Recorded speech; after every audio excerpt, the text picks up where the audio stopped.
Salut tout le monde, j'espère que vous allez bien. Aujourd'hui on se retrouve pour parler de Super Sons, disponible chez Urban Comics. Il s'agit du volume 1, puisque c'est une série régulière qui compte plusieurs volumes.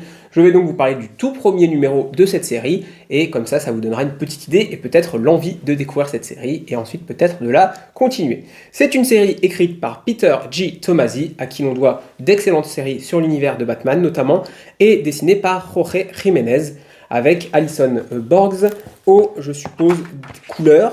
On va vérifier ça tout de suite.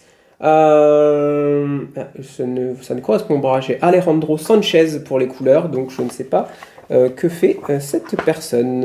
Tant pis. Donc peut-être qu'elle fait des dessins sur certains épisodes à la fin. Je crois qu'il y a un autre épisode, ce serait logique.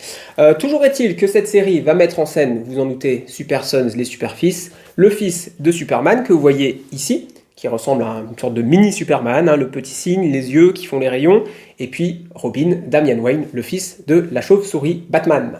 C'est une série donc avec une équipe de choc, puisque Peter G. Tomasi est un très bon scénariste, Jorge Jiménez est la superstar actuelle de DC Comics, puisqu'il nous a fait Joker War, notamment des épisodes de Justice League, en tout cas de New Justice chez nous, donc vraiment deux superstars chez DC Comics qui nous proposent une série fraîche, une série nouvelle, qui est très agréable à lire. Je vais un petit peu préciser évidemment, mais pour faire le résumé le plus court possible, c'est très agréable à lire. Ce n'est pas un chef-d'œuvre, c'est peut-être pas un incontournable, même je dirais, mais si vous voulez de la fraîcheur et avoir un bon petit moment en lisant un comics, c'est parfait. Qu'est-ce que ça raconte? Eh bien, nous allons avoir le jeune fils Jonathan Kent, fils de Kal-El, donc de Superman, et de Lois Lane, qui va faire la rencontre, en tout cas il l'a déjà faite, mais il va à nouveau revoir Damian Wayne. Et ce sont des personnages qui vont avoir une alchimie entre eux, telle que l'alchimie qu'on peut avoir entre Batman et Superman, une alchimie toute particulière, puisque d'un côté nous avons le personnage de Jonathan qui a été élevé dans le respect de certaines valeurs, qui est très respectueux des consignes et de ses parents, et de l'autre côté nous avons cette petite tête à claque qui est Damian Wayne, qui ne respecte rien ni personne, pas même son père, il est prêt à tout, il fuit le manoir en cachette, il va faire des missions alors qu'on lui interdit, il prend des risques, il ne respecte pas les ordres de Batman. C'est vraiment deux personnages très opposés. Ce qui est intéressant, c'est que l'alchimie fonctionne très étrangement. C'est pas révolutionnaire, mais je trouve que ça fonctionne bien.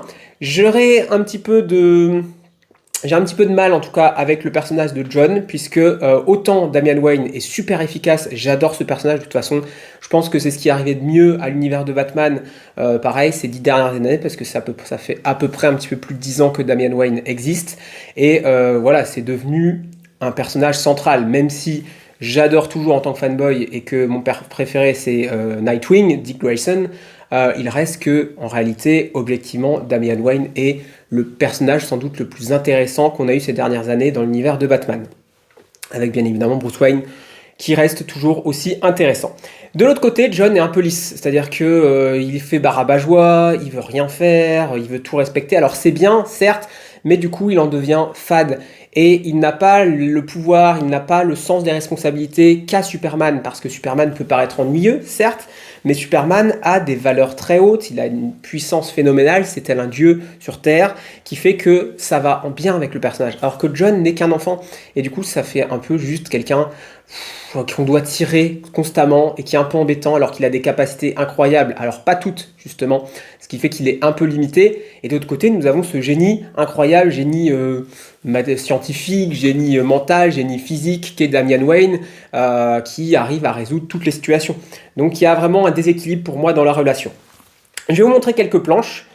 Pour faire simple, donc Damian Wayne va venir à la rencontre de John et va lui proposer une mission parce que en fait il s'ennuie tout simplement, il n'a pas envie de respecter les ordres de son père Batman, et ça va les amener à tout d'abord rencontrer Lex Luthor et faire un casse chez lui, et puis ensuite affronter un nouvel ennemi, un ennemi qui a des pouvoirs assez impressionnants on va dire, et ce qui donne plusieurs planches vraiment très belles. Jorge Jiménez est très bon, de toute façon si vous avez vu ces épisodes sur New Justice ou sur Joker War, vous n'allez pas être dépaysé, puisque c'est dans la même veine, dans le même style. Un style vraiment très coloré, très dynamique. On a des phases de vie courante, en tout cas du côté de John, donc John Kent, qui sont pas désagréables, mais sont du déjà vu, quoi, du déjà vu de Superman, c'est-à-dire que tu vas à l'école, tes amis se font embêter et tu n'as pas le droit d'utiliser tes pouvoirs parce que tu pourrais les tuer tout simplement. Donc certes c'est rigolo, mais déjà vu avec son propre père. L'intérêt ici réside dans les dessins, parce que les dessins sont très bons, donc ça fait bien passer la pilule du scénario qui est un petit peu plus faible. Mais voilà, ça c'est pour la mise en place. Ensuite on se dirige dans l'histoire, et là ça devient vraiment sympathique, hein. Je vous montre là Lex Luthor. Alors on est à l'époque où Lex Luthor était un héros, hein, à ce moment-là, et donc il avait une sorte d'armure avec le S de Superman. Donc il se prétendait Superman, ça n'a pas plu, vous en doutez, à John Kent. Et puis pendant ce temps-là, Damian Wayne, s'il peut casser les pieds à tout le monde, et notamment au personnage de Lex Luthor, ce sera un grand plaisir pour lui. Je vous montre à nouveau d'autres planches. Très clairement, la qualité réside dans le dessin pour moi. Le scénario est assez bon, hein. Il se tient, Peter G. Tomasi a fait bien mieux, c'est vrai, mais je ne vais pas dire que c'est mal écrit et je ne vais pas dire que c'est mauvais.